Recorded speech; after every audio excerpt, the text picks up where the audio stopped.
In the previous session, we have discussed the speech sounds of English language, vowels and consonants, and we have come to know the features of the speech sounds in detail. In today's session, we are working upon the sound system at a higher level, means which comes next to the vowels and consonants.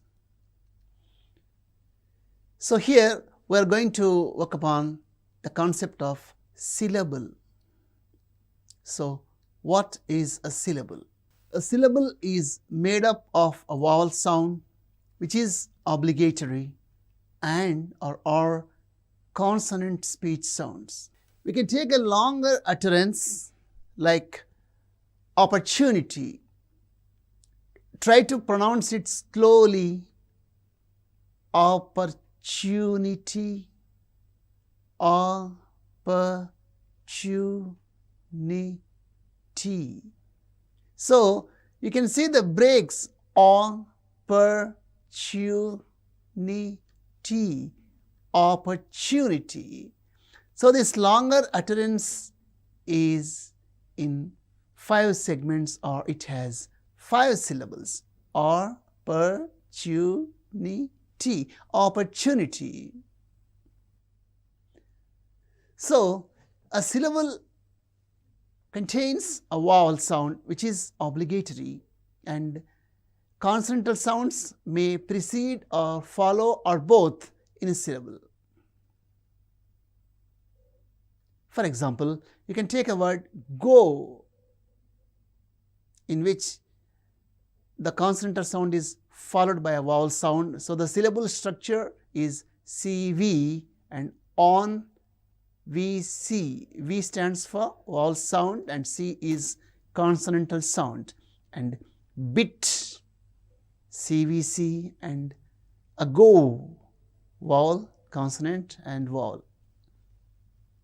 And here city, 2 syllables, city, street,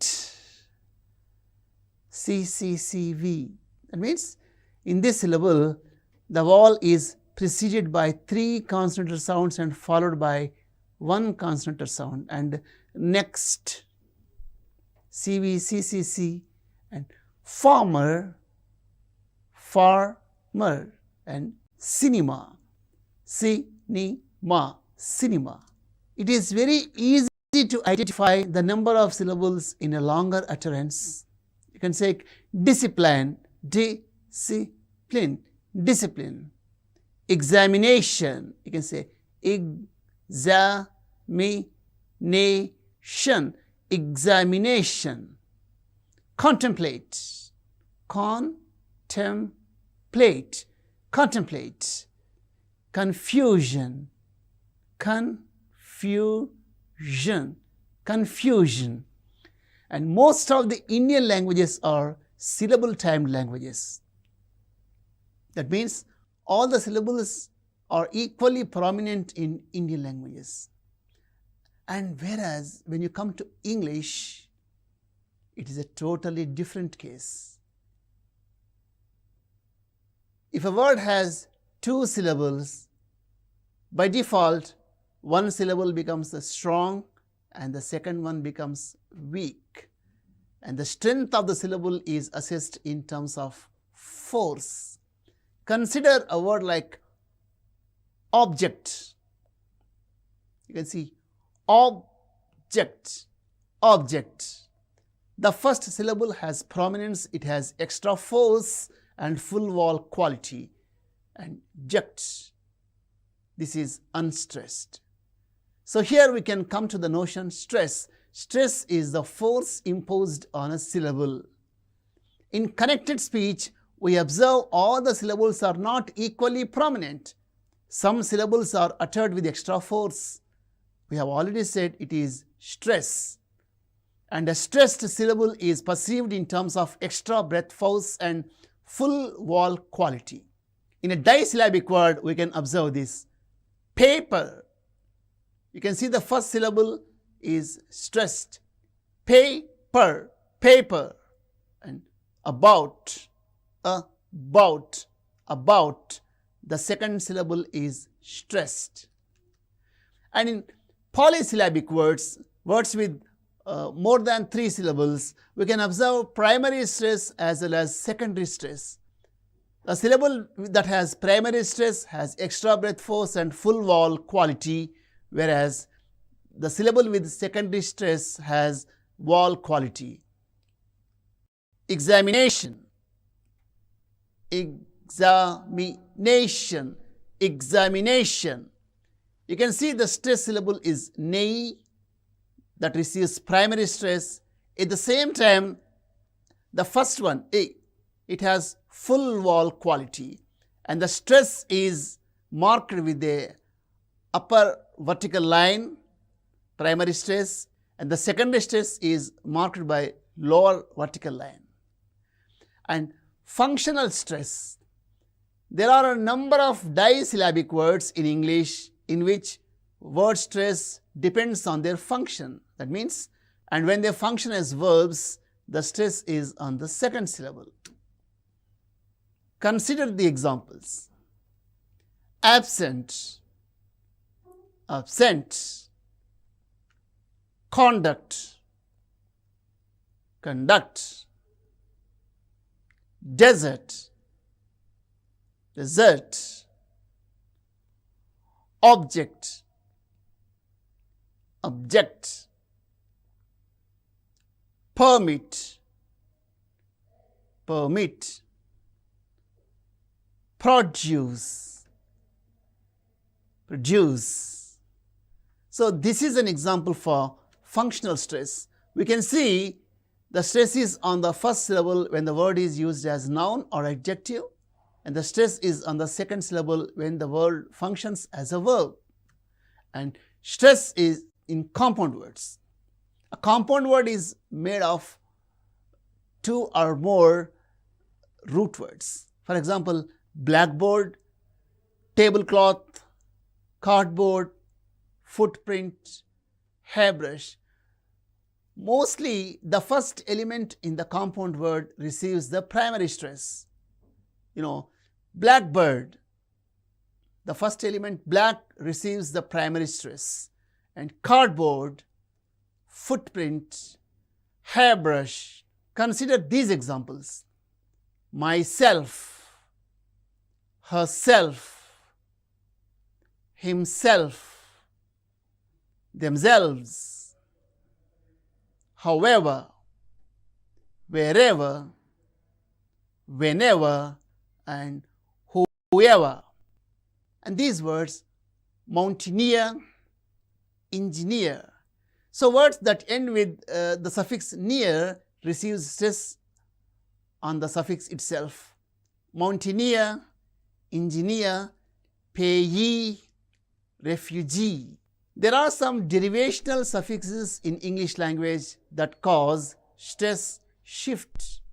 We all know that there are some derivational suffixes that cause stress shift. And sometimes these suffixes determine the place of stress. The words end with tion, T-I-O-N or S-I-O-N, have stress on the penultimate syllable, like examination, complication, determination. And words that end with the suffix ty that are stress on the antepenultimate syllable. Ability, compatibility, possibility. And here you can see the example: diplomat, diplomacy, diplomatic. Photograph, photographer, photographic. Politics, political, politician. So, stress in words is not fixed. In most cases, derivational suffixes affect the stress. And sometimes Stress determines the meaning in connected speech. For example,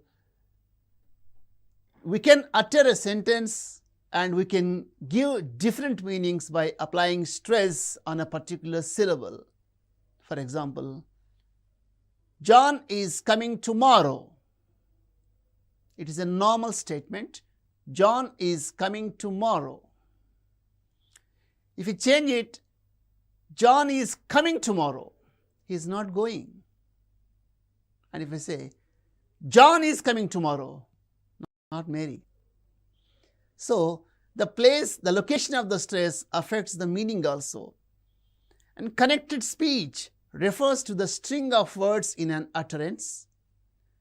The occurrence of stressed and unstressed syllables at regular intervals make the rhythm of speech. Consider these examples. Meet me at 10. I want you to go.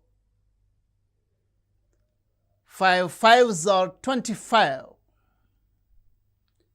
Take the dog for a walk. Turn to your left. And the other aspect of speech is intonation. Stress, rhythm and intonation are suprasegmental features because they are imposed or superimposed on the syllables beyond the speech level, speech sound level. So, we call them suprasegmental features, and sometimes stress affects the meaning, as we have already said, in sentences, and intonation refers to voice modulation. It refers to the variation of the pitch. So, if you keep saying a word continuously, what happens? For example, take a word like pen. If you keep repeating it, pen, pen, pen, pen, pen, pen, pen, pen, pen, pen, pen, pen, what exactly is happening? The pitch is fluctuating. It is going up and coming down, going up and coming down. So, it is very natural human phenomenon, the pitch variation, which causes intonation. So, in English speech, we have identified 4 prominent tonal variations. We call the rising tone, the falling tone, the fall rise and the rise fall. And in English language, tone is functional as well as attitudinal. There are some languages where tone is lexical. That means tone changes the meaning. Languages like Mandarin and Cantonese, they have lexical tone. That means the tone changes the meaning of the word. But whereas in English, intonation is functional as well as attitudinal. So, for a small example, if somebody says good morning, it's very neutral. Or somebody says good morning, it is uninterested. Or somebody says good morning, sarcastic. And somebody says good morning, very surprised or with highly enthusiasm. So, tone gives us the context and tone implies the meaning in utterances. So, the first is the falling tone. We can say the low fall. The low fall is used in statements when something is uninterested. Where are you going? Home. So, you see, where are you going? Home. It's low fall. And expressing agreement in question tags. He is coming, isn't he? So, we are expecting agreement. And in commands and requests, in something is neutral, show them, go straight and turn right. So, these are the examples for low fall. And when you say high fall in statements refers to strong agreement. I never come again. Here, I never come again. It is determined he will not come again. A strong agreement. And sometimes in question tags, if you use a high fall, demanding agreement. He is coming, isn't he? So, we are demanding agreement. Contrastively, he is coming, isn't he? It is expecting agreement. And in WH questions, a surprise. Why didn't you go there? The high fall in WH question refers to surprise. Why didn't you go there? And the other one is the rising tone.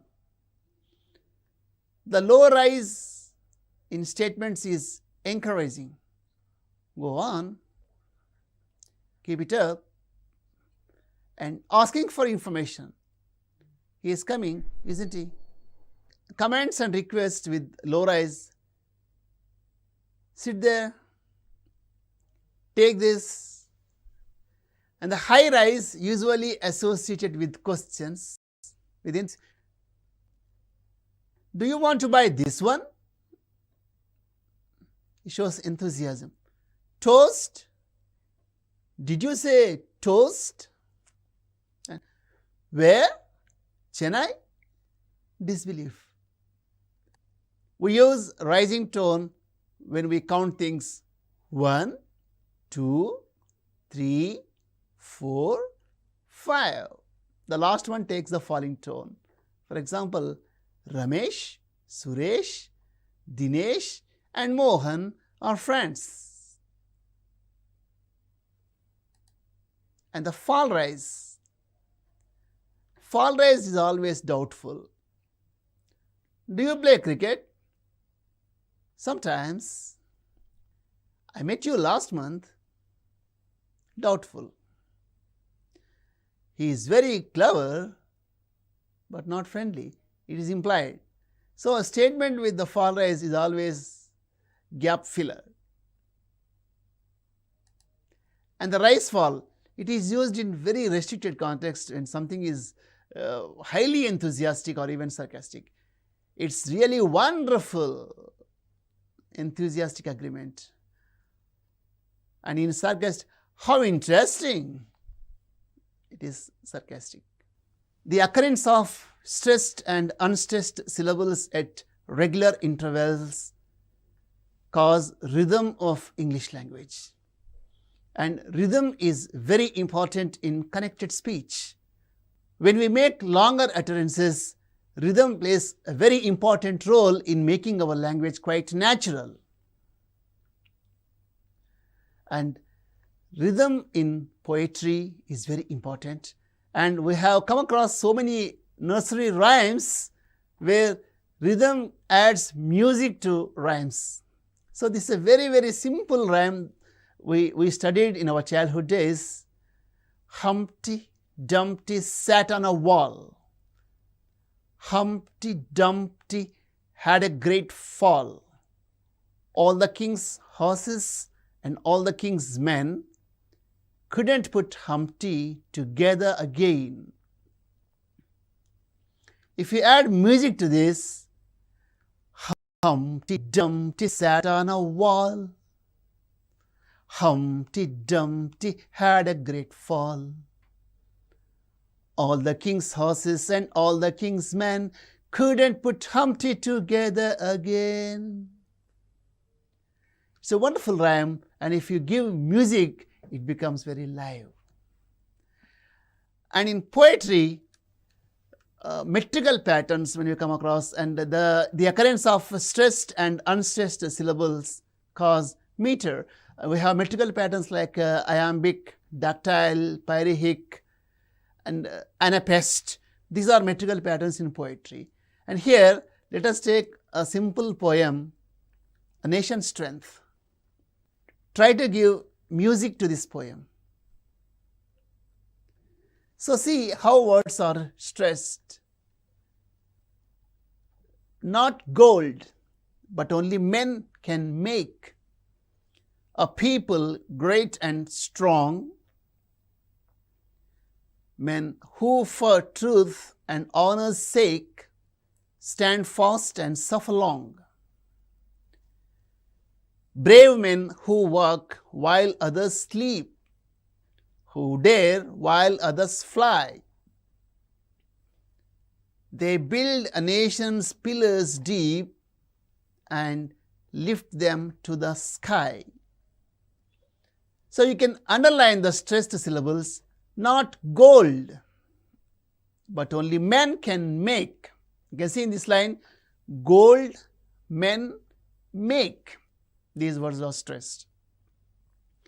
A people great and strong. People great and strong are stressed. Men who for truth and honor's sake. Men, truth, honor, sake. These are stressed. Stand fast and suffer long. Stand fast, suffer long. These words are stressed. Brave men who work while others sleep.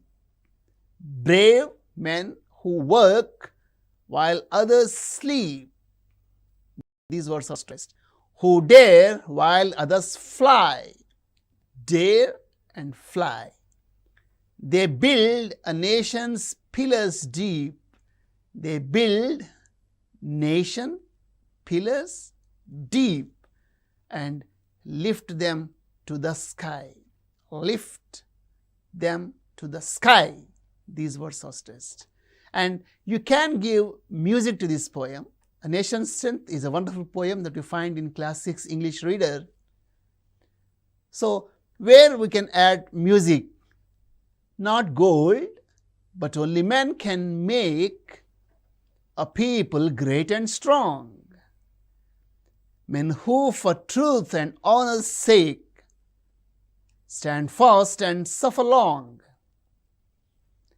Brave men who work while others sleep. Who dare while others fly. They build a nation's pillars deep and lift them to the sky. So, dear viewers, in this session, we have worked upon the elements of speech sounds at a higher level. Syllable. We have come to know that a syllable is the unit next to the speech sounds, and a syllable is made of vowel element which is compulsory or obligatory, and consonant sounds, they are optional. And you can identify the number of syllables in an utterance just by pronouncing it slowly, and we can identify how we can break the word, and each unit functions as a syllable. And next is, English is a stress-timed language. That means in English language, stress occurs at regular intervals. Unlike Indian languages, most of the Indian languages are syllable-timed languages. That means all syllables are equally prominent. But in English, stress plays an important role in giving rhythm to the language. And in words with more than one syllable, if one syllable is stressed, the adjacent next syllable becomes weak. The stressed syllable is realized in terms of breath force and vowel quality. So, in unstressed syllable, there is no breath force, and sometimes the vowel is reduced. Next, we have worked with intonation. Intonation refers to pitch variation, and we have worked upon the levels of intonation: the rising tone with low rise and high rise, the falling tone, the low fall and high fall, the fall rise and rise fall, and the rhythm in English poetry that gives the metrical patterns of poems. And intonation is sometimes attitudinal, sometimes enthusiastic, sarcastic, emotional, and sometimes we demand agreement using a particular tone. And stress and intonation in poetry gives music. Dear viewers, in the series of programs, we have worked with the phonetics of English language. In the first session, we have worked with the speech sounds, the consonants and vowels, and the distribution of consonants and vowels in words, and how these sounds occur word initial, medial, and word final position. And we have worked with many examples of vowels and consonant or speech sounds. And in this session, we have worked with the notion of syllable. For the syllable, the nucleus or the key element is a vowel, and the consonant or sounds may either or precede or follow or both the vowel sound in a syllable. And stress, the use of stress is very important, and sometimes the stress is fixed. Stress is determined by the suffixes, stress is determined by the function of the word, and in connected speech, stress plays a major role. Stress gives the meaning or the attitude, it tells about the attitude of the speaker by shifting the stress. And the pitch variation, it also explains the mood of the speaker, and stress, rhythm and intonation in poetry makes it quite natural and lively.